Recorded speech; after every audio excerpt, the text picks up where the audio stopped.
Okay, after playing with this for a little bit, it can be a little bit tricky to do your guided access with Zoom. So I'm going to show you a couple of things.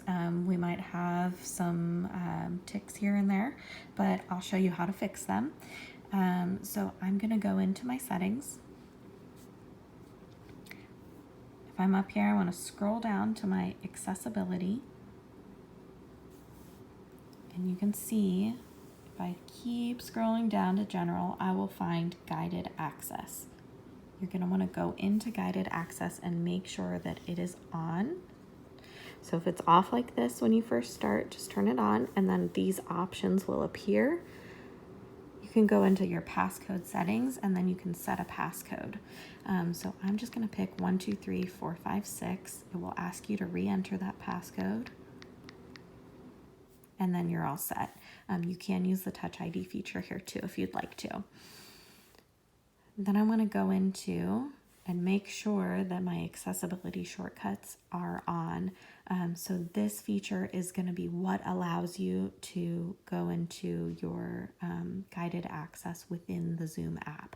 So once that's all set and your features look like this, you can go out of your settings and go into your Zoom. So I have my Zoom app open. I am currently in a Zoom meeting with myself. You can see up here that all the features are available.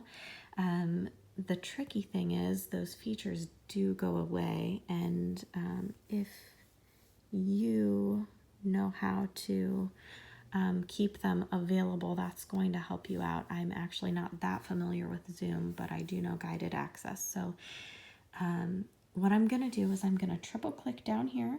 1, 2, 3. My guided access has started. So I played around with this and I figured out a way to make sure that these boxes are not available to my child. So the only thing that is available is the mute button if you need to use that feature. So I'm going to show you how I had a little bit of trouble creating these boxes, and I played around with it until I got it just right. I think with a little bit of practice, you'll be able to do it on your own. So what I'm going to do is I'm going to triple click again, and it'll ask me for my passcode, and then these little boxes appear. So you can see what the boxes look like for me to get that perfect access. So I'm going to click out of both of those boxes and show you exactly what I did. So you just use your finger to draw like so. And if it doesn't appear just right, you can X out of it, or you can also use these things, these little features. So I want to make mine extra long just to make sure I get both of those things in there so that they can't turn the camera or end the meeting. The other thing I want to do is make another box over here. So I'm going to do it just under where my camera opening is. And I'm going to hope that that covers all of those features. I'm going to check it.